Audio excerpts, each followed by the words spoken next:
beloved Boss Mike Cervera.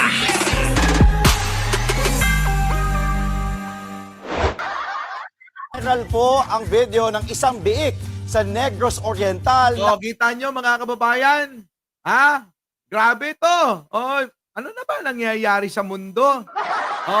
Kaso, mga kapatid, viral ayan nakita nyo, mukhang tao yung biik Nako! Akala ko ba kambing lang ang ginagahasa? Pati ba baboy ginagahasa na? Kaya naging mukhang tao?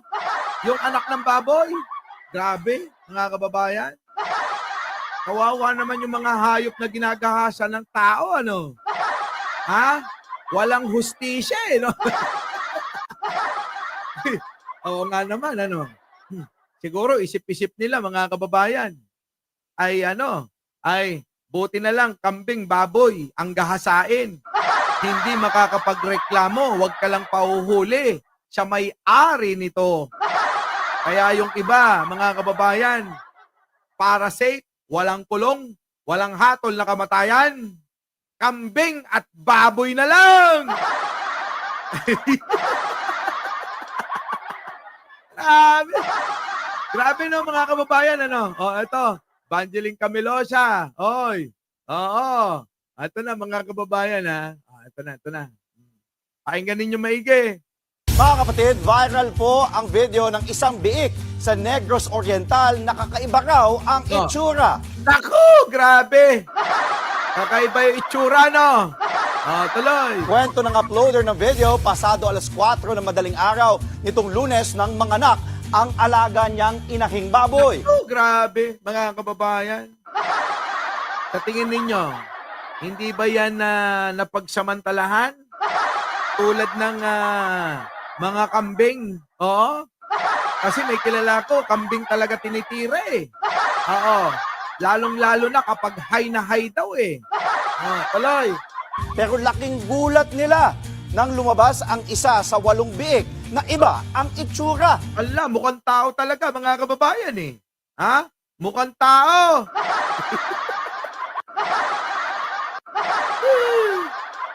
Tuloy. Ang hulma kasi ng mukha ng biik, mo mukha raw ng tao. Naku, 4 na grabe. oras matapos itong ipanganak, namatay din ang kakaibang biik. Naku, sayang Sayang mga kababayan. May junior na sana yan. May junior na sana, no? Ha? May junior sana. Di ba? Pero ninyo, mga kababayan, no? May kamukhang vlogger. Sino yun, Argo? Ikaw talaga, ha? Tuloy. Sino kamukhang vlogger niya? No, ayan, no?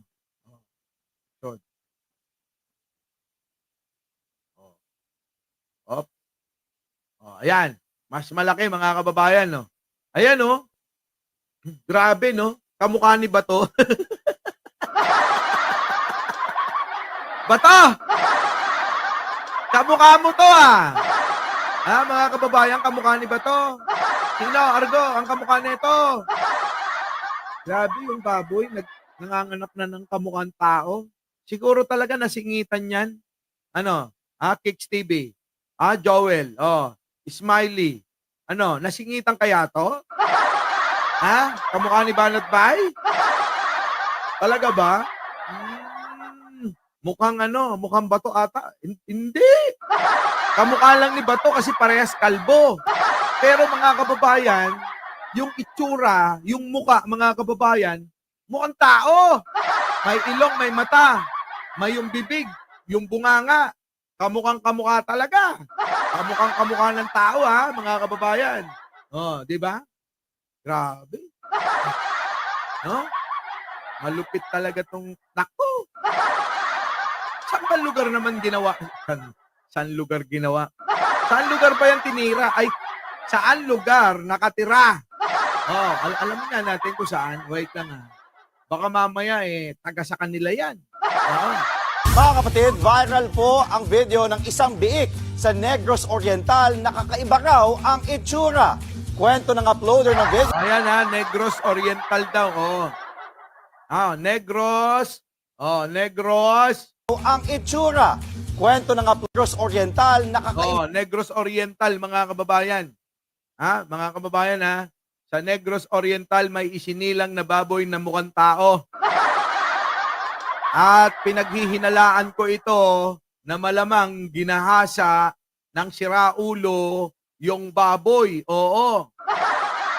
Parang yung gumahasa din ng kambing, ano. Ewan ko ba, ba't may naniniwala pa dyan, ano? Biruin nyo kung may maayos na katinuan, gagahasain mo ba yung kambing na yan? Hindi siguro. Ano? So, eto na mga kababayan. Punta na natin. Ito. Ito.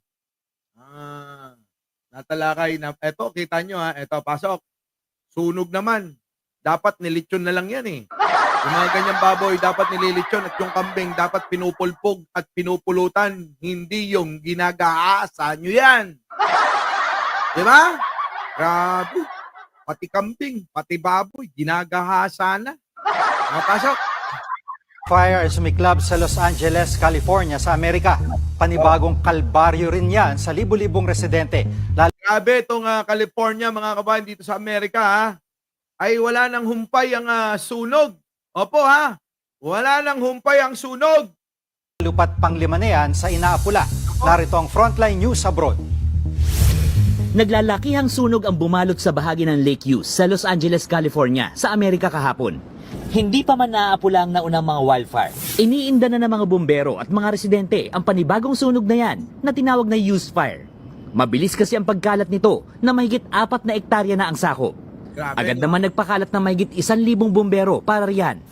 Ginamitan na rin ito ng helicopter para mas mabilis apulahin ang apoy. Pero dahil sa laki ng sunog at nakasusulasok na usok, agarang nagpatupad ng forced evacuation sa 31,000 na residente. Grabe mga kababayan ang nangyayari dito sa Amerika. Bakit ganito? Mga kababayan, kung malapit man kayo sa California at sa mga natutukoy na lugar na nasusunog, abay mag-iingat po kayo lagi, Pero hindi lang yan ang kalbaryo ng mga taga-California.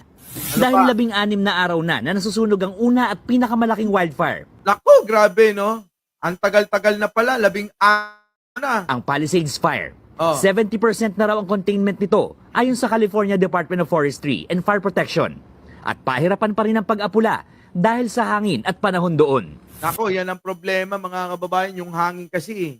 Parang hinahangin yung mga apoy. Oo, para pumunta sa mga sol-solinot, mapuuran. Bukod sa Hughes at Palisades, 7 pa ang wildfire na patuloy na inaapula sa California. Grabe, ang dami mga kababayan.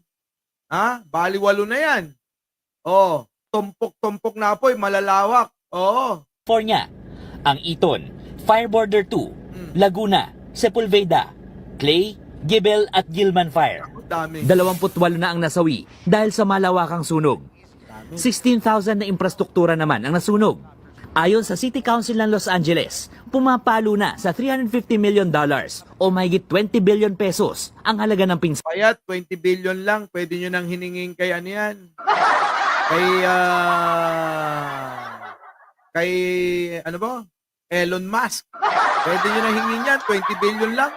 Kapranggot lang sa pera niya yan. Diba? Our beloved Boss Mike